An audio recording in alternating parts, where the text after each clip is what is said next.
Simple recipes with गौरीमध्ये आज आपण बनवणार आहोत झटपट शेवयांची खीर। त्यासाठी मी इथे 1 चमचा तूप घेतलंय, त्यामध्ये काही ड्रायफ्रुट्स तुकडे करून घेतले, ते भाजून घ्यायचे आहेत तुपावरती।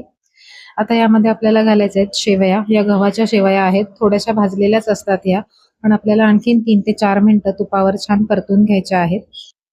बाजूला दूध उकळायला ठेवलं होतं, त्याला उकळी आल्यावर यामध्ये 1 वाटी मी साखर घातली आहे आणि इथे मी घरी मलाई जमा करून जे तूप बनवते त्याची ही बेरी राहिली आहे ती मी वापरत आहे। बाहेरून लोणी आणून जर बनवत असाल तूप तर ती बेरी वापरू नका, त्याऐवजी तुम्ही मलाई 1 छोटी वाटी मलाई साठवून ती वापरू शकता।